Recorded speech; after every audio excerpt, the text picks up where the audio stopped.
Nós vamos dar continuidade à nossa terceira noite, terceira aula sobre a Carta aos Efésios.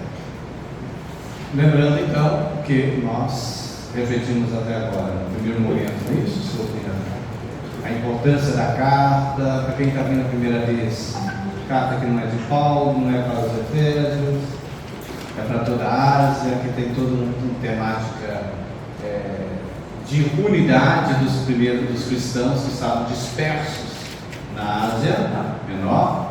Então, um discípulo de Paulo, da segunda e terceira geração, por volta do ano 80, 90, se punha a escrever para a comunidade dos Efésios, dizendo que seria Paulo que estava escrevendo aquela carta. O motivo é porque tem um personagem que viveu em Éfeso e é citado no final da carta, então por isso poderia ser aos Efésios, mas não é, por isso está na cabeça de vocês. E então, esse personagem, com base na cultura da região, os problemas que estavam vivendo na comunidade, ele escreve essa carta com várias nuances de textos, que inclusive o modo de pensar que não era de Paulo, mas também que está, por exemplo, em Colossenses, que é uma carta também que não é de Paulo. Lembrando, algumas cartas somente são de Paulo, as outras são atribuídas a ele, Eu espero que isso tenha ficado claro para vocês até agora. E outro detalhe dentro da carta é que essa carta ela vai enaltecer a figura de Paulo, certo? Para fortalecer a doutrina que está passando ali, dessa carta, que na verdade não é uma carta, mas é uma homilia, que com certeza era ser lida nas comunidades daquela época, para que as comunidades fortalecidas na fé pudessem se unificar. E unificar como? Então a carta vai ter uma parte exortativa, dizendo não faz isso, não faz aquilo, não está vindo assim, e uma parte teológica. E o central da carta é mostrar o centro, que é Cristo, e como que esse Cristo deve ser vivido na comunidade, e como dentro do plano da salvação ele foi enviado por Deus para trazer a salvação e a redenção para todos nós. Então ele vai no plano exortativo, no código doméstico, por exemplo, o código familiar, que eu quero tratar com vocês hoje aqui, e as religiões de mistério presente na comunidade que estava em Éfeso, os cultos que estavam lá. Então hoje, por exemplo, quero tratar com vocês alguns cultos, algumas deusas e deuses da região da Ásia Menor, e como isso estava presente influenciando as comunidades, e que esse discípulo de Paulo então vai pedir para não seguir esses cultos mistérios. Mas é interessante é que a carta vai ter um esquema de um desses cultos, que é o culto, por exemplo, a deusa Cibele. Então vai mostrar esse culto e como é que ele usa o esquema para escrever a carta. Está claro então que é isso aí, Isso é um basicão. E a igreja escolhe então essa carta por ser a questão do sínodo da igreja, por falar da unidade, por estarmos vivendo também uma diversidade muito grande dentro do cristianismo agora, da igreja católica no Brasil e no mundo inteiro, à volta de uns grupos conservadores. Agora, por outro lado, aquela crítica que eu fiz primeiro, você não pode esquecer, a carta também tem uma tendência a ser conservadora e não muito aberta, não muito ecumênica com as outras religiões, Então, para mostrar que a igreja é o centro da salvação. Então eu queria dar continuidade agora, antes porém de chegar até a que eu quero tratar com vocês hoje, o código doméstico e ao mesmo tempo o mistério, falar um pouquinho antes sobre a teologia. Então a carta está dividida em 3 eixos. O que é a teologia? Teologia é teo, Deus, logia sobre Deus, é falar de Deus a partir da vida. Isso é teologia, Vou falar da vida a partir de Deus ou de Deus a partir da vida. Então é um mistério como se isso é revelado. Então aqui, ela é cristológica. É aquilo que a Aparecida descobriu na aula também esses dias, que uma coisa é Jesus Cristo e a outra coisa é Jesus, um é Jesus e outro é Cristo. Jesus é o histórico, Cristo é o teológico, é o Senhor. Então, cristológico, para dizer, Cristo é o centro. Ele passa a serviço de Jesus Cristo depois da ressurreição. Justamente. Primeiro, a experiência foi com Jesus. E que os discípulos das comunidades começaram a entender que Ele era o Cristo, que Ele era o Senhor. Ele vai se revelando aos poucos. No Evangelho de Marcos, quem reconhece Jesus como Cristo não são os discípulos, são os demônios, por exemplo.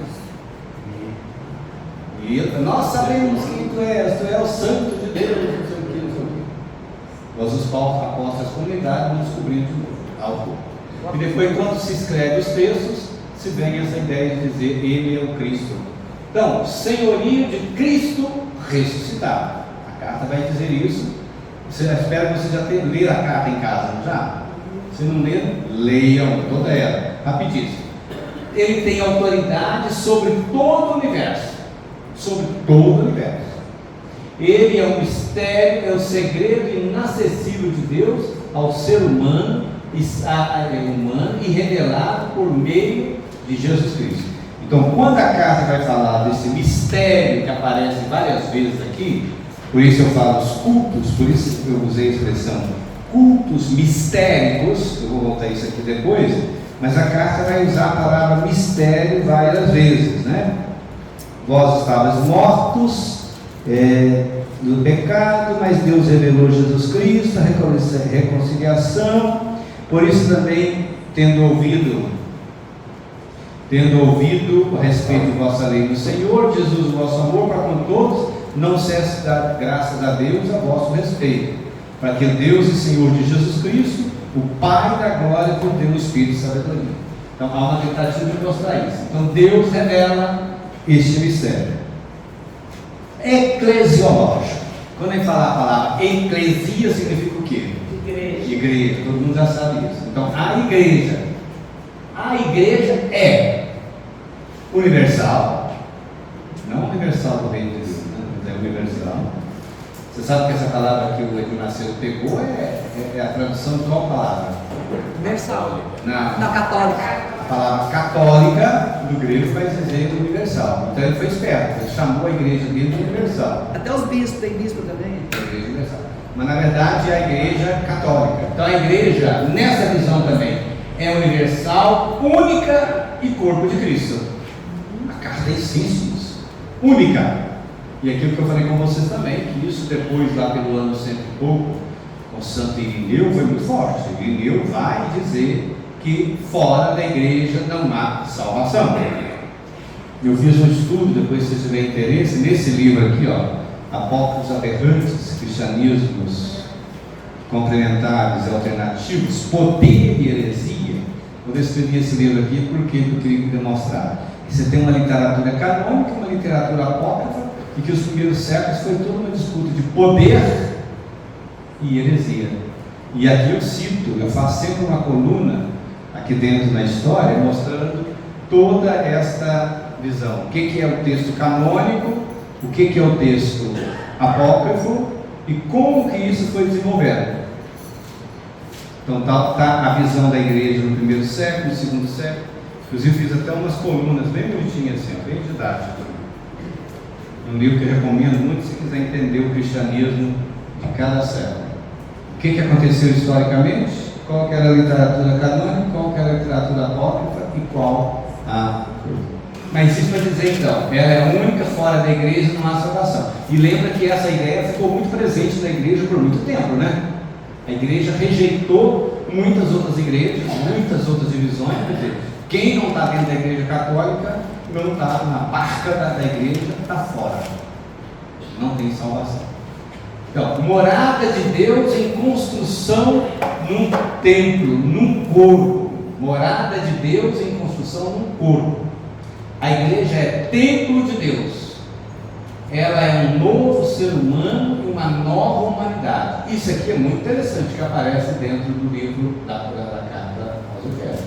Então vocês vão deixar de praticar assim. Se tem raiva, não vai ter raiva. Se está maltratando o seu irmão, vai te maltratar. Se está pecando, se está cometendo adultério, se está fazendo isso, aquilo, outro, não deixa de fazer isso, que é a parte exortativa da carta. Então, um novo ser e uma nova humanidade. Ela é como o amor matrimonial. E aí é que a gente vai ter que entender, eu quero ler com vocês depois aquele texto lá que fala: mulheres, submetei aos vossos maridos, né? O que significa isso? O que está por detrás desse texto? Mas ele é como um amor matrimonial. Então o autor dessa carta, na inspiração também do Evangelho de João, é interessante que o Evangelho de João sempre fala do amor e a fidelidade. Ele vai respeitar os códigos domésticos, que é a educação passava pela família, e vai falar: mulheres, sejam submissas aos seus maridos, mas amai as vossas mulheres como a si mesmo. E o critério é o amor, mantendo a prática. Então, o corpo tendo Cristo como a cabeça, coisa que só aparece em Efésios e Colossenses, aquilo que eu falei, então não pertence ao pensamento de Paulo. É como um amor matrimonial, é o espaço da salvação oferecido ao mundo. A salvação é a comunhão com Deus. Eu diria sempre isso: o problema mais sério da carta aos Efésios é ser estudante. Podemos até estar de acordo com isso, mas no tempo moderno você não pensa mais assim. A igreja é uma porta de salvação, não existe outra. Só que também, naquele ano 80, 90, 100, se não fizesse isso, o que iria acontecer? O cristianismo também poderia se perder, correto? E aí ele ser desaparecido também. Então essa luta da tradição paulina foi muito importante para manter isso. Outro, então, a primeira eixo teológico, eixo qual que é? Cristológico, eclesiológico e agora escatológico. O que é escatologia? O que é escatologia? Escatons é o tempo, é o fim dos tempos, e logia, estudo dos fins dos tempos. O que a comunidade estava pensando muito forte naquela época dos anos 90, 80, 90? Jesus vai voltar, o mundo vai acabar, e eu vou me salvar. Vou passar a vida dos poucos, Deus me salva. Então essa visão era muito forte. Então o discípulo de Paulo tinha que dar uma resposta a isso. Mas aí a resposta dele qual é? A plenitude está no presente, ainda que exista ou que acreditemos na parousia. Então significa o quê? Agora é que deve realizar, porque já está descartando essa ideia da volta imediata de Jesus. Aliás, mas eu, como já disse outra vez, essa ideia de que Jesus vai voltar ficou presente no cristianismo por muito tempo. Até ainda em 1630, 670, se falava que Jesus iria voltar. Em Portugal, na Espanha. Hoje em dia a gente já fala de 600. Primeiro foi o Antônio Vieira colocou que seria em 1540, depois 1570, depois 1640, depois desistiu da ideia. Vai voltar amanhã. Não, é verdade. E a igreja ensinava isso. A ocupação portuguesa e espanhola aqui veio para essa intenção da América Latina, né? Como eu falei com vocês. Mandar para cá os bárbaros, os ladrões, os bandidos, tudo para cá, para que eles pudessem converter e purificar a Espanha e Portugal, para que Jesus voltasse gloriosamente em Madrid ou em Portugal, em Lisboa. Então a ressurreição é aqui. A experiência batismal nos leva à vida futura. O Marcão, não vai falar professor, por exemplo, ele tentou mostrar isso ontem para nós, lembra? Nós falamos, o batismo te leva a essa dimensão da ressurreição, da vida. Isso foi uma novidade muito interessante da carta aos Efésios. Então, escatologia, a experiência da atualidade e a luta constante contra o antirreino. Então, para que pudesse acontecer, tem que lutar contra o antirreino, viver a experiência batismal. Ele deixou para nós o quê? Qual a pergunta que ele fez ontem? Quem foi batizado? E todo mundo levantou a mão. É mesmo. Qual que é o certo mesmo? Somos batizados. Agora. Porque essa é a visão da casa. Eu não fui batizado. Eu sou batizado. Eu sou. Embora que quem te batiza é o Frei Francisco ou o Vanderlei, não é isso? São ministros do batismo. Quem batiza, mas na verdade eu sou batizado. E vivo o meu batismo. Eu não sabia disso. A Larissa Francisco, nós estamos tentando mostrar os 3 eixos da carta. Já expliquei: o cristológico, o eclesiológico e agora o escatológico. Os 3 eixos da carta. Então, essa é o escatológico. Então, ficou claro, né? Como é que a gente resume? O cristológico, como é que resume numa palavra? Cristo é o centro do projeto salvífico de Deus para nós. O eclesiológico, a igreja é a única portadora da salvação. E o escatológico? A virtude está no presente. Tem que existir aqui. Como fala? A realização da salvação está no presente, com a sua experiência do batismo. Então, eu não fui, mas eu sou batizado. E o batismo me leva a encontrar, a ter Jesus dentro de mim. Essa ideia é muito interessante. Eu sou bem grandão, que sou batizado. Do provento aqui, a redenção. O que é a redenção? A salvação ocorre por meio de Jesus, ele nos dá a salvação.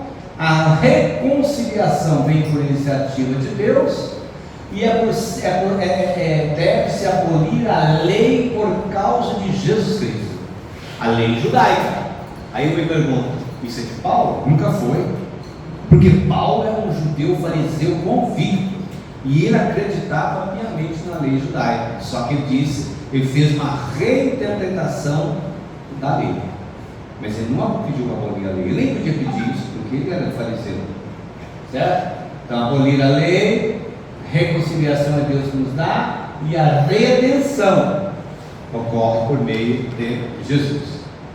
Qual que é a ética cristã que aparece dentro da carta aos Efésios? O que é ética? O que é ética? É o modo como a gente anda, como a gente procede, como a gente vive, né? Eu pergunto, qual que é a sua ética? Minha ética é roubar não é pecado. Isso é ético? Não. Mas como que você se comporta a partir dos valores e dos princípios cristãos? Este é o grande segredo. Então, viver a ética cristã na carta dos Efésios é viver na unidade, no amor e na paz. Essa palavra amor, mistério, vai aparecer várias vezes na carta. Amor e mistério. Então, na paz. E quem que é essa paz? Jesus. Então, é viver como batizado, o que diferencia os cristãos dos outros grupos. Então, eu sou batizado. E é viver o código doméstico. O que é o código doméstico? Vamos pegar o texto lá? Código, leis, né? Como diz o Marcão, quem é uma voz que ainda não leu, que podia lembrar mais? Sejam submissos uns aos outros no temor a Cristo. Mulheres, sejam submissas aos seus maridos, como ao Senhor. De fato, o marido é a cabeça da esposa, assim como Cristo, Salvador do corpo, é a cabeça da igreja. E assim como a igreja está submissa a Cristo, assim também as mulheres sejam submissas em tudo aos maridos. Passa para outro do lado. E vós, Maridos, amem suas mulheres como Cristo amou a igreja e se entregou a ela. Assim, ele a purificou com o banho de água e a santificou pela palavra, para apresentar a si mesmo uma igreja gloriosa, sem mancha, nem ruga ou qualquer outro defeito, mas santa e imaculada. Portanto, os maridos devem amar suas mulheres como a seus próprios corpos. Quem ama a sua mulher está amando a si mesmo. Ninguém odeia a sua própria carne, pelo contrário, a nutre e dela cuida, como Cristo fez com a igreja, porque somos membros do corpo dele. Por isso, o homem deixará seu pai e sua mãe e se unirá à sua mulher, e os dois serão uma só carne. Esse mistério é grande. Eu me refiro a Cristo e à Igreja. Portanto, cada um de vocês ame a sua mulher como a si mesmo, e a mulher respeite o seu marido. Troca agora. Tem um código doméstico. Pela família passar a educação. Então, primeiro falou das mulheres casadas, falou dos maridos e agora dos filhos. Filhos, obedeçam a seus pais no Senhor, por isso é justo. Honre seu pai e sua mãe.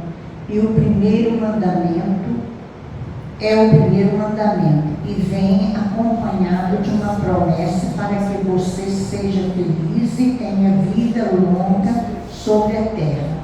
Servos, obedecei com temor e tremor em simplicidade de coração a vossos senhores nesta vida como a Cristo, servindo-os não quando vigiados, para agradar a homens, mas como servos de Cristo, que põe a alma em atender a vontade de Deus.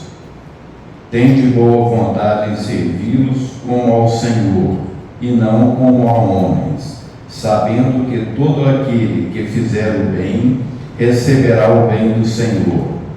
Seja servo, seja livre.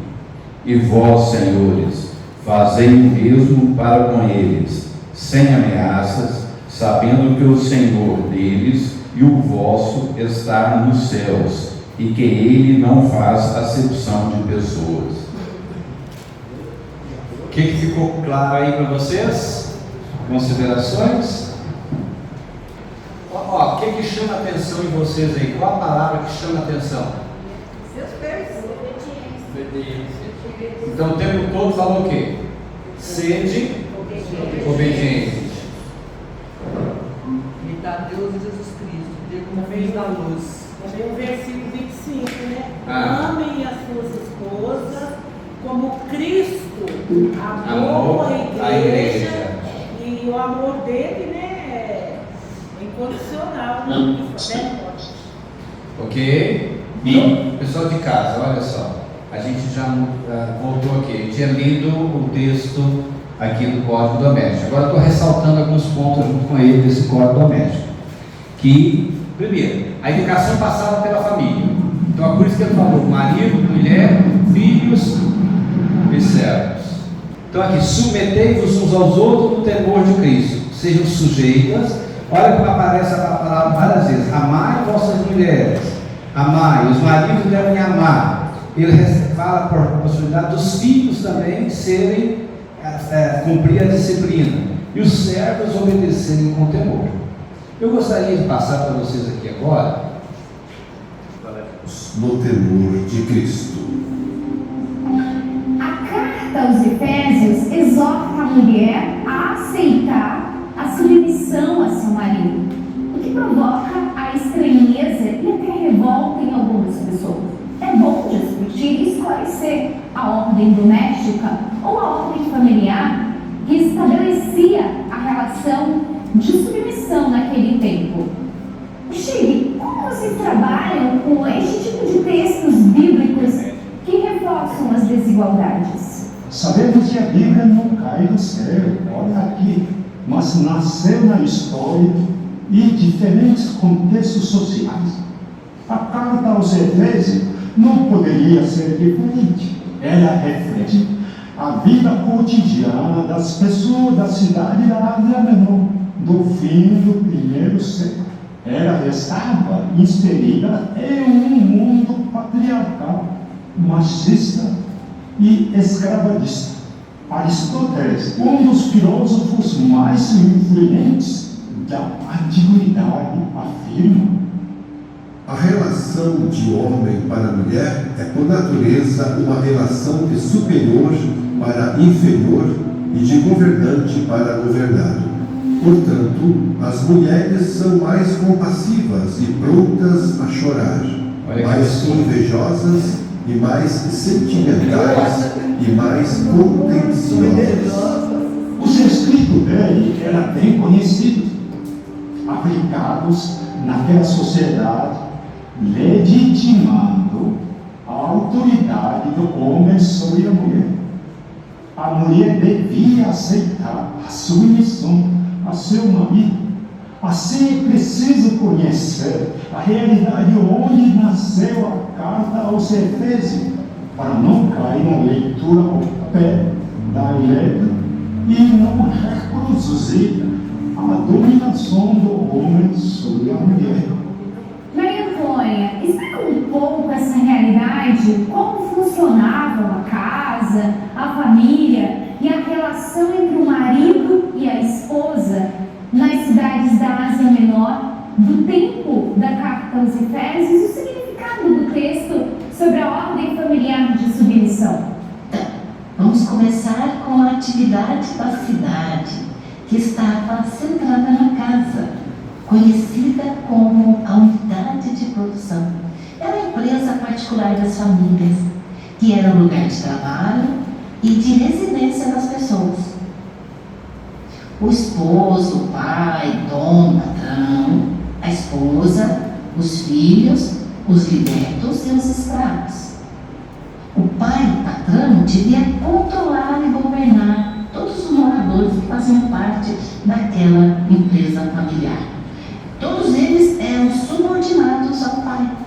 Isso era para manter a estabilidade e a prosperidade da empresa familiar e da cidade inteira. O papel da mulher, por exemplo, era estar submissa ao marido e respeitá-lo. Nessa realidade, a carta aos Efésios faz a seguinte recomendação para as comunidades: as mulheres sejam submissas a seus maridos como ao Senhor, pois o homem é a cabeça da mulher, como também Cristo é a cabeça da igreja, ele que é o Salvador do corpo. E como a igreja está submissa a Cristo, assim também as mulheres sejam submissas em tudo aos maridos. Maridos, tenham amor à sua esposa como Cristo amou a igreja e se entregou por ela. A orientação do autor às mulheres é conforme o esquema cultural da época. O papel da mulher era estar submissa ao marido.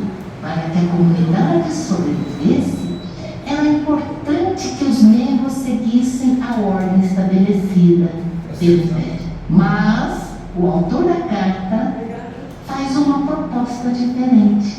Ele propõe que as pessoas cristãs pratiquem o código doméstico com a reciprocidade e o amor ao próximo, seguindo o modelo de união de Cristo e da igreja na família cristã. Por isso, o autor salienta: sejam submissos uns aos outros no temor de Cristo. Ver a prática do amor concreto nessa sociedade não era fácil.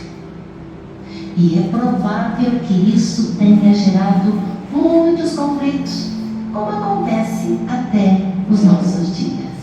Leituras fundamentalistas da carta aos Efésios continuam legitimando relações de submissão e violência até hoje.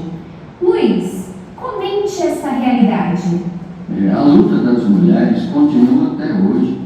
Elas são a maioria ativa nas igrejas e também nas organizações sociais.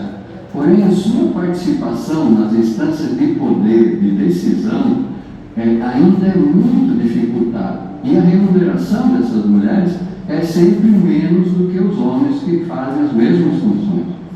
Ainda hoje, mulheres são silenciadas, seus espaços de atuação e existência são restringidos. E nos últimos 4 anos houve um grande aumento da violência, especialmente dentro de casa, contra as mulheres. O Brasil ocupa o 7º lugar no ranking mundial de assassinatos de mulheres. Somos o 5º país com mais violência doméstica. A mulher é o principal alvo dessa brutalidade, que atinge também os idosos, crianças, empregadas domésticas e as pessoas negras, indígenas, com opções sexuais diferentes das tradicionais, são a maior parte dentro dessas vítimas. Como nós podemos nos conscientizar e nos mover para superar essas violências e desigualdades que marcam nossos relacionamentos e a nossa sociedade? devemos colocar na nossa realidade num lugar central em nossas orações e na nossa prática cristã, para que de uma vez por todas as pessoas, sem distinção de cor, posse, orientação sexual, sejam reconhecidas e respeitadas e cuidadas em sua dignidade de pessoas criadas à imagem e semelhança de Deus, e que entendamos que nenhuma leitura bíblica, lei, prática ou estrutura que subjuga uma pessoa a outra é legítima. O nosso caminho deve ser o do amor, do respeito e da reciprocidade em nossas relações para construir uma sociedade de igualdade e solidariedade. Viver a prática do amor concreto em uma sociedade machista e excludente nunca foi fácil.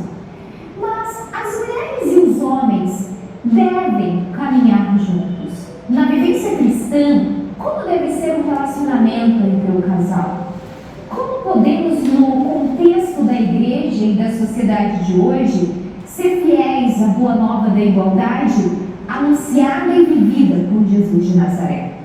Como nós e nossas comunidades nos empenhamos para que haja cidadania plena entre todos os membros da comunidade e fora dela? Então é interessante aqui. Depois eu vou deixar para vocês, está vendo aquilo que aparece ali?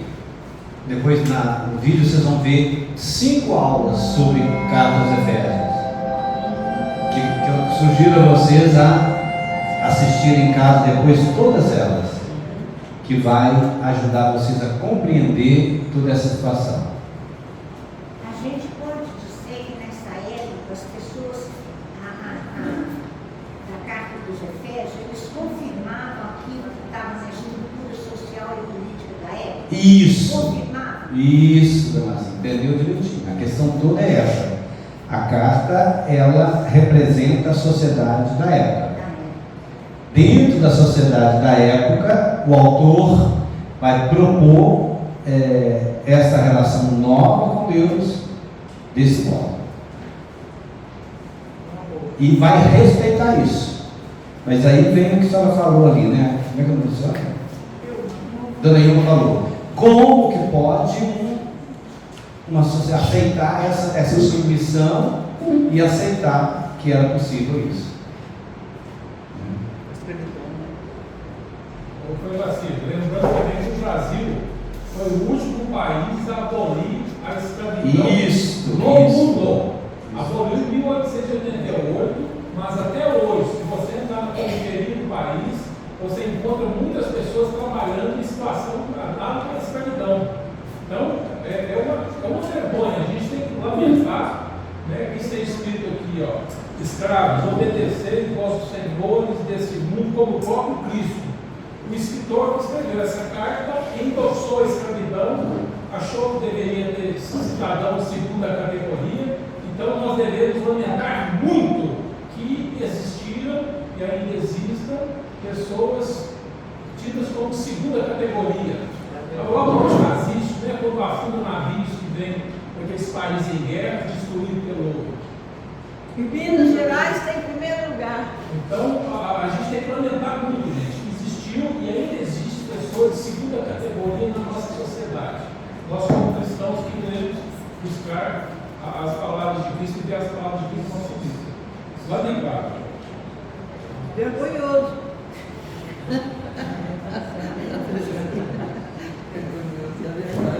Justamente, essa que é a questão. Então a questão toda é justamente isso. A carta aos Efésios, ela respeita, tenta falar a partir do jeito, legitima essa relação, mas ameniza quando fala a questão do amor. Amai vossos maridos, não sei o que, não sei o que. Mas, se você faz uma leitura fundamentalista disso daqui, você corre o risco de manter a dominação feminina no dia de hoje. Então, a cristologia já passou, Então, vocês entenderam isso aí, né? Então, agora o que ficou claro? Então, esse passo doméstico?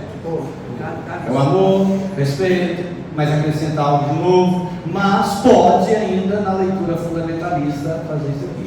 Como, por exemplo, na época lá dos vários grupos que tinham lá, a leitura fundamentalista também que se fazia disso daqui, tem um texto aqui na carta dos Efésios que é terrível. Os gnósticos, né?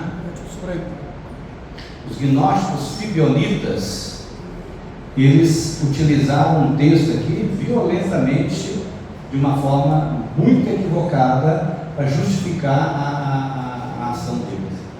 Aquilo que eu falo, aquela exortação que fala lá, trabalhe com as suas mãos. No final da aula eu conto para vocês o que é. Então, para dizer o quê? É muito difícil você fazer, muito problemático você fazer uma leitura fundamentalista da Bíblia. Então agora eu quero trabalhar com vocês isso aqui, ó, sobre o culto, os mistérios. Aqui não fala do combate espiritual, dos mistérios dentro da carta? Sim. Então o que é, qual que é o contexto? Então você tinha o amor em Efésios e o culto mistérico à deusa Cibele, certo? Essa aqui é a deusa Cibele. Aqui é a deusa Deméter, aqui o deus Dionísio, aqui a deusa Ártemis, ou Artemis, que era cultuada em Éfeso. Este aqui era a deusa cultuada para marcar as estações, também chamada a Diana, vou falar a deusa Diana, né? Ela protegia as caças e maltratava, por exemplo, quem maltratasse um animal, ela comia. Tanto é que uma das outras imagens dela é segurando um veado pelo chifre. Então era protetora da natureza e das estações. Então se prestava culto a Diana, ou a deusa Deméter, para manter a natureza.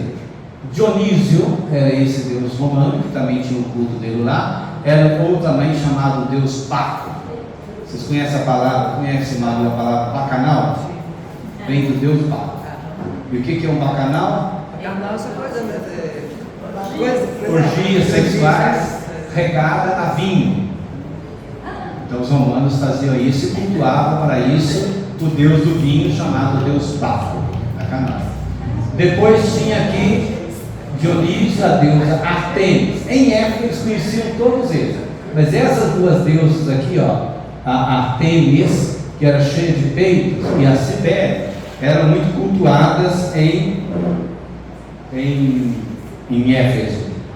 Então a Artemis, olha lá, a Diana, a deusa da caça, ok? Deusa mãe de fertilidade, ela também era representada com esses vários peitos, está vendo aqui? Uns dizem que é até testículo, porque ela era a deusa da fertilidade, tanto da natureza como da condição humana. Era cultuada em Éfeso como junto com o imperador. Os sacerdotes da deusa Ártemis eram eunucos e trazia sempre uma coroa sobre a cabeça. Agora, o que me interessa aqui é a Cibele. Era um culto que acontecia na região da Ásia Menor, né? Era cultuada na Frígia, e ela era chamada deusa mãe, Cibele. Ela tinha um amado que chamava Atis, como companheiro. Ele atraiu na mitologia. Então o que ele fez? Cibele exigiu que ele se castrasse para ficar somente com ela. Desse eu queria. Isso era mesmo. Atis ficou muito triste e morreu. Claro, ficou sem o instrumento básico dele, morreu. Aí veio a Cibele e o ressuscitou. Então todo mundo conhecia esse culto de mistério, ligado a Cibele. E como que se fazia isso? O culto ocorria em 3 momentos, quando se fazia um culto mistérico de Cibele: a autocastração dos homens que queriam seguir a Deus. Uns podiam também flagelar o corpo e sair sangue por todo lado, em homenagem à deusa Cibele. Depois se fazia com isso, porque se castrou ou flagelou, o luto. Era a segunda fase. A terceira fase era a ressurreição, que a Cibele vinha e ressuscitava esses homens, esses sacerdotes. Sinal de alegria, mas eram castrados, ressuscitados e alegres. os sacerdotes do culto mistério de Cibele se vestiam como mulher e eram afeminados. Mas só que isso é verdade, não, isso é um mito. Isso é um mito. Isso é um mito. Ah, um mito. Esse não, é um mito de Cibele. Não, como deusa ela era um mito. Como prática, isso existia na Ásia. Não existia mesmo. Claro. Você não tem até ritos satânicos em meio de nós e tantas outras coisas aí? Isso não é possível. Como os fibionitas, por exemplo, que era um grupo ligado aos gnósticos, eles faziam uma liturgia, uma liturgia sexual. Faziam ritos de liturgia sexual, isso era dos fibionitas. E que também tinha por ali. E sabe como é que era o rito deles? Terezinha não quer nem ouvir. Terezinha já conhece. Não é puritanismo, não, é nojo. Não sei, conta aí pra nós agora. Eu quero saber. E usavam ainda o texto da carta aos Efésios. Para justificar. O que eles faziam? Eles se encontravam, os gnósticos fibionitas, cumprimentavam um ao outro para identificar quem era do grupo, apertando a mão e fazendo esse gesto aqui, ó. Sabe o que é isso? Ninguém se cumprimentou fazendo isso. Chamando para a relação, não é isso? Esse gesto você faz assim? Quem me conhece, estou sabendo agora. Aí, era para identificar quem era do grupo. Identificando quem era do grupo, eles começavam uma relação sexual orgiástica, litúrgica. E depois não chegavam ao clímax, tomavam o sêmen e diziam: esse é o corpo de Cristo. Depois, quem chegasse a uma condição tal que não precisasse mais de relações sexuais espirituais, poderiam se dedicar a masturbações místicas. Se masturbava no quarto, longe, depois comia. E a mulher, quando engravidava, tirava o feto, tomava o sangue e dizia: este é o sangue de Cristo. Quem então fazia masturbação mística, depois que terminava, tinha que ler Efésios 4:28, que diz assim: o que furtaram não furte mais, mas trabalhe com as suas mãos próprias, realizando o que é bom, para que tenha que partilhar com o que tiver necessidade. Não, então é masturbação. Tem nada a ver, né? Leitura fundamentalista do texto aqui da carta aos Efésios.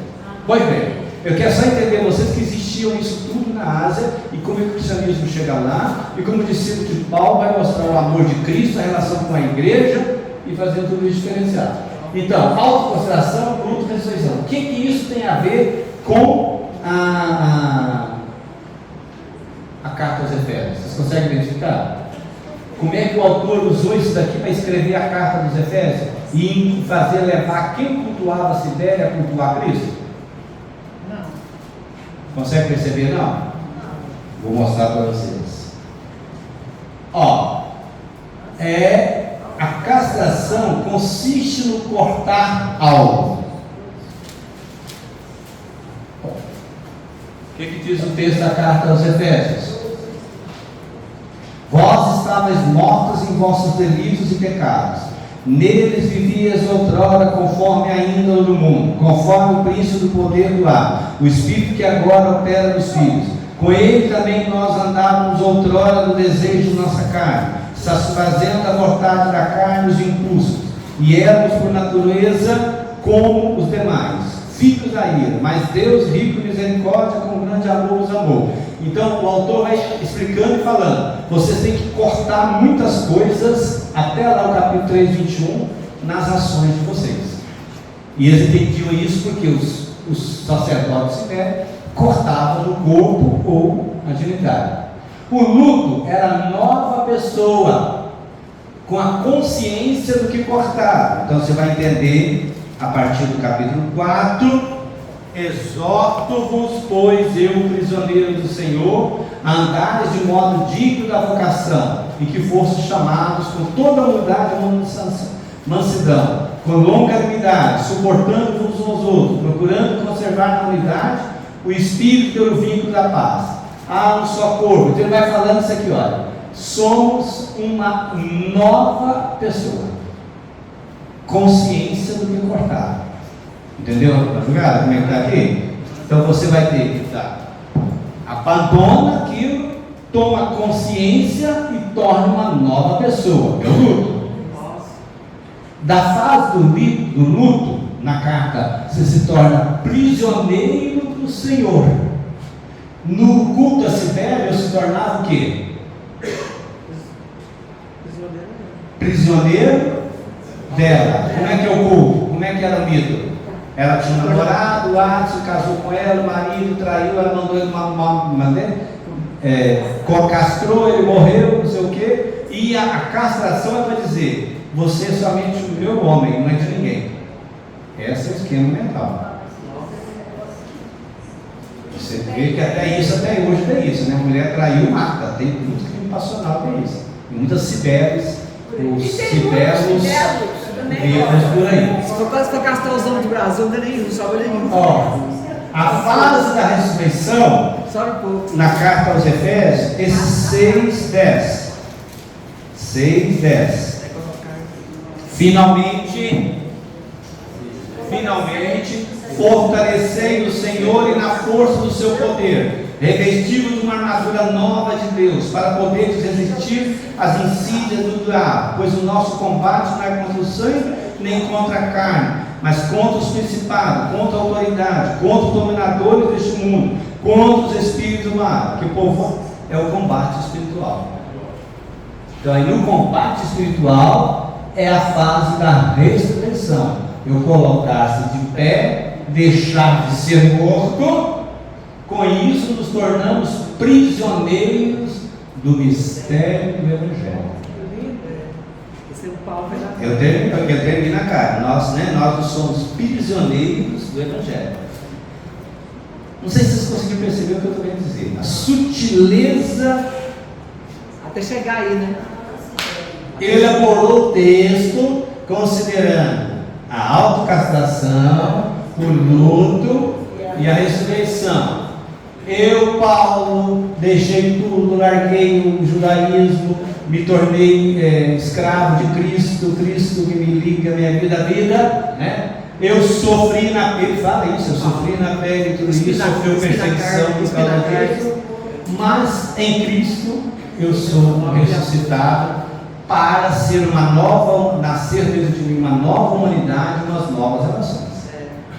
Então o autor da carta, quando escreveu isso, buscou a figura do Paulo e mostrou esses textos aqui, né? O Paulo fala que tem um espinho na minha carne. Isso, esse daqui, um espinho na minha carne, muito bem lembrado. E quando no culto de Cibele, eles cortavam o genital e também maceravam o corpo com o corpo. E as pessoas aceitavam isso, esses cultos mistéricos, cultos mágicos.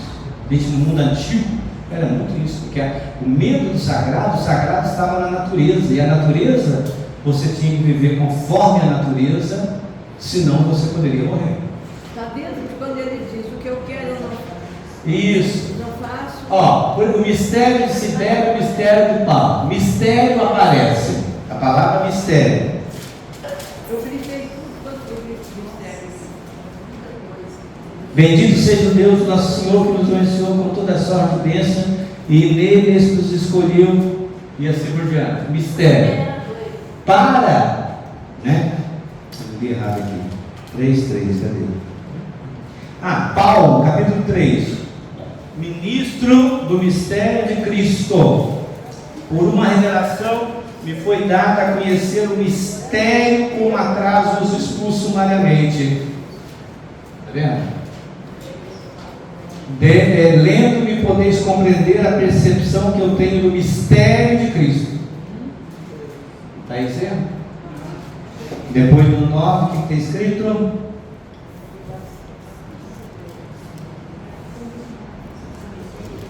E pôs em luz, dispensa do mistério oculto desde o século, Criador de todas as coisas. Então vai aparecer várias vezes o mistério. No culto de Sidério, o iniciado passava pela experiência de sofrimento e plenitude e ficava atrelado a ela. Já na carta aos Efésios, o mistério do Evangelho do amor leva o cristão a evangelizar, a sair em missão. Não é ficar preso a Sidério, não é ficar preso a Cristo. Eu sou prisioneiro de Cristo e liberto na evangelização. O autor da carta aos Efésios mostra como Paulo vive essa experiência de sofrimento prisioneiro e a plenitude da experiência do ressuscitado. Já passou que seja usado no falar. Várias vezes também fala o amor. Sidério, ela amava por possessão. O amor na carta. Nele ele nos escolheu antes da fundação do mundo para sermos santos e irrepreensíveis diante dele no amor, para o louvor e glória de sua graça, com o qual ele nos agraciou no amado.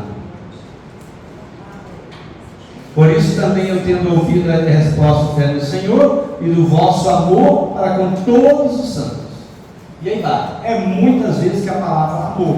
Vocês viram no código doméstico, nós lemos também: amai os vossos maridos, esposa, amai. Então o amor, se na experiência do culto se der o amor que atrela, o amor que mata, o amor que é vingativo, o amor que é passional, aqui é um amor ligado à pessoa de Cristo. Então a experiência de ser amado me purifica. Cristo amado revela o grande mistério que consiste em sermos co-herdeiros, membros do corpo de Cristo e co-participantes da promessa de Cristo por meio do Evangelho. Então a carta fala do amor. Eu lembro, eu falei essa ideia do amor, ela estava presente quando? Nessa época, o Evangelho de João, inclusive, é o Evangelho do amor. Amai-vos uns aos outros. Entenderam até agora? Então agora nós podemos partir para a conclusão que nós fizemos aí nessas 3 noite. Mas espera aí. O que vocês concluem? Vou ouvir vocês primeiro. Tendo feito esse estudo sobre a carta aos Efésios. O que ficou para vocês? O que vocês vão guardar? Depois eu digo as minhas conclusões também. O que ficou assim, Cristo é o centro, né, da fé, e a unidade se tem que ter em comunidade, que representa o corpo, que seria a igreja, e esse amor é feito através da comunidade, não é feito sozinho, né? Não se ama alguém. Então é o amor, o respeito à comunidade, como se ama a Cristo. Então Cristo é o centro, a igreja representa o corpo, e a unidade, que é a vivência em comunidade. Ok? Quem mais quer complementar o que assimilou? Vai lá. Quem mais quer falar? Gente, guardaram na cabeça não? Ou entendeu tudo, ou entendeu tudo. Esse dilema. Protágoras já dizia que o homem é a medida de todas as coisas. O que a gente percebe ao fazer um estudo de Efésios é que o ser humano é muito parecido com o ser humano de hoje e o ser humano de ontem. Aí nós pegamos São Paulo, quando ele diz: não faço o bem que quero, mas faço o mal que não quero. Que o ser humano continua tentando acertar, outros errando, outros massacrando, não é?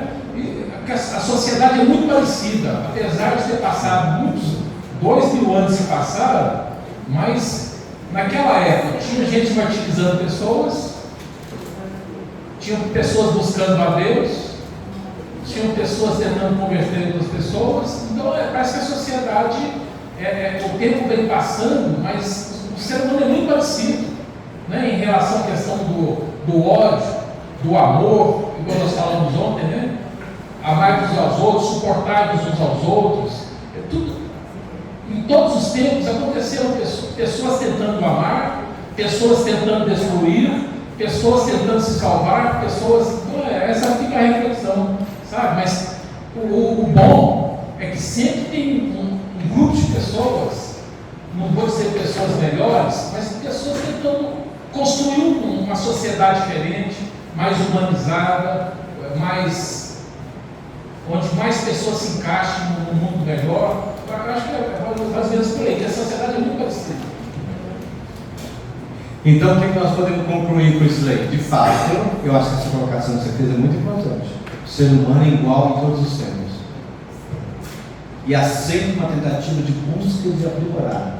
Mas nós estamos sempre, inclusive nas convenções sociais, nos equivocando. A igreja é um espaço para todos, não para um culto mistério, um grupo fechado. Era mais ou menos aquilo que o autor da carta, quando falou inclusive desses cultos mistérios, seja Ártemis, seja de Sibéria, dos outros que tinham por lá, mas nós cristãos não sejamos um grupinho fechado. Vamos abrir. Cristo é a unidade para todos. A mistagogia do amor, o que é essa mistagogia? O mistério do amor nos coloca no mundo. Isso tem a ver com a proposta do Papa Francisco do símbolo. O amor transcende tudo isso. As relações, por mais que as nossas relações sejam relações equivocadas, o amor supera tudo. E isso Paulo é bonito quando escreve lá na carta aos Coríntios, né? Amar, o amor, aquele lá traduz caridade, na verdade é o amor. O amor supera tudo, o amor é paciente, o amor é isso, o amor é tudo. O amor, ele é fundamental nas nossas relações. Precisamos ser pessoas adultas na vivência da fé. Verdade? O que vocês acham disso? Nós somos adultos muitas vezes da fé? Não, somos imaturos ainda. Como é que nós percebemos isso no dia a dia nas nossas relações? Temos muitos dos nossos que somos infantis na vivência da fé e queremos manter essa infantilidade. Não queremos abrir a nossa cabeça. Quando vem alguém que tenta falar algo diferente, você rejeita. Ah, não, isso não. E como é que a gente se torna adulto na fé? Descia na fé. Estudando, buscando Cristo, buscando Evangelho. Refletindo. Pois nós estamos fazendo esses dias aqui, é buscando ser adulto na fé. Ser inteligente e maturo na fé. Isso, porque senão você fica. A devoção ela é fundamental, mas você não pode parar na devoção. É preciso avançar sempre e aprofundar sempre. O mercado da fé está nos tirando do foco. Olha para ver vocês verem aí na internet, por todo lado. Tem um mercado da fé imenso, né? Tem padre de tudo que é jeito, tem pastor de tudo que é jeito, tem 1000 opções. É um mercado que inclusive dá muito lucro. E vive em Éfeso e na Ásia Menor estava vivendo isso também. Mercado de muitos cultos. E Paulo vai intuir, agora no caso aqui a comunidade de Gaza, ele que não é por aí. O tempo exige de nós escutar, dialogar e discernir. Isso é fundamental. Escutar, dialogar e discernir. Qual que é a tendência nossa quando a gente não concorda com o outro cristão da nossa comunidade? Ele é de tal corrente, ela é de tal corrente, ele é aqui. Preconceito de. Não encaixa com o que eu acredito, então deixa eu ficar longe dele, porque é de corrente diferente. Eu achei interessante que você coloca, o mercado da fé está nos tirando o foco. E como cada dia mais as pessoas se entranham nisso, buscando comprar a salvação. Buscando mais fácil, né? Eu vou comprar aqui porque aqui vai trazer o bem-estar. Só que é efêmero, só que é passageiro, não aprofunda, não se torna mais adulto, né? Buscando aprofundar, buscando praticar, principalmente. Muito igual mesmo, né? Isso está acontecendo entre nós agora? Escutar, dialogar, discernir? O mundo. Vamos ficar só no mundo católico? Não, né? O celular está deixando a internet deles. Não, mas a internet, vai ter um grande mercado de fé. Mas tem muita gente que não está tendo tempo de meditar e orar. Mas que o tempo está muito. Eu, pelo menos, fazia muito isso aí. Eu quero fazer todo dia que assim não faço. Mas essa conclusão que você colocou aí é uma. é uma atualização do texto para os dias de hoje. Sim, mas claro. no texto em si, eu não vi essa conclusão. Igual, por exemplo, se centraliza a igreja, dentro, não é na igreja que se tem a fé? Sim, a igreja é portadora da fé, da tradição da fé. Então, qual que é a conclusão do item 1? É a igreja é um espaço para todos e não um culto miséria, se ela é o centro. Não está contradizendo? Não, está atualizando o É aí que eu falei. Estou fazendo a atualização hermenêutica do texto. Não é hermenêutica, é isso aqui. Eu estou vendo o texto, olhei o texto no seu contexto. Ali havia os cultos mistéricos, ali havia tudo isso, e havia um fechamento. A partir desses cultos mistéricos, se fez toda uma escritura da carta para aquele público que pudesse compreender. Mas havia uma crítica àqueles cultos. Agora, o discipulado de Paulo foi muito mais além, dizendo: ainda que essa é a experiência de Cristo, que nos une no amor, que é universal, que o amor vai além da lei, lá, além de tudo isso, a igreja é o centro da salvação. Aí eu concordo contigo. Se a gente for uma igreja de Éfeso, não vai escutar nem dialogar, mas essa não é o caminho. Por isso que eu falei, por isso que nós tentamos dar uma visão crítica da carta do Brasil. Esse é o desafio para nós hoje.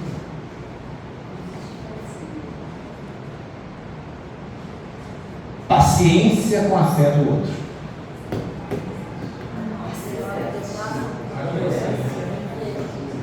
Esperar o outro crescer. Hã? Não entendi nada, mas se eu não quiser crescer e ficar fechadinho no meio do sibérico dele. Mas ele está pregando amor cristão, ele tem que ter tolerância, tolerar uns aos outros e espera. Agacha com ele até chegar lá. Para poder ser. Quantas vezes que eu já peguei desse jeito, ele está bem na igreja. Isso é interessante, porque mesmo, por exemplo, você pega lá o Brasil do doméstico, né? A comunidade paulina entendeu. Lá é o esquema. Mesmo dentro desse esquema, nós vamos respeitar. Cuidados fragilizados na fé. Então, cuidados fragilizados na fé. A batalha espiritual faz parte da vivência de nossa fé. Mas não é a batalha que a carta do Efésios faz, é aquela no final aqui, ó. Não é uma batalha como às vezes a gente pensa, é a batalha que ele diz aqui claríssimo, que termina a carta: finalmente fortalecei-nos no Senhor, na força do seu poder, revestindo da armadura de Deus para podermos resistir às desígnios do diabo. Pois o nosso combate não é contra o sangue nem contra a carne, mas contra os principados, contra a autoridade, contra os dominadores deste mundo, contra os espíritos do mal, povoam as regiões. Portanto, ponde a fé e senti vossos rios. Com oração e súplicas de toda sorte, orai em todo tempo ao Espírito, e para isso vigiai com toda perseverança. Então, um chamado também a transformar a realidade. Isso é a batalha espiritual. Não podemos cair no desânimo. O desânimo está de alma, né? Agora, um detalhe: se a carta trabalha a questão do poder, das comunidades, dos grupos, a questão do sino também é questão do poder. É questão do poder. Você sabe que quando foi feito o questionário, teve muita diocese e bispo que não deixou fazer na diocese. Mesmo? Por quê? Se vem uma proposta de vamos mudar o centro de poder, ou vamos valorizar, por exemplo, o leigo da comunidade, tem parte que vai gostar disso? Já não gosta. Veja aí a experiência do Vaticano II, quem viveu isso, né? Como foi difícil entender o Vaticano II, quando a igreja fez que nada assim, violenta, para sair de uma liturgia centralizada na adoração do Santíssimo, do Santo e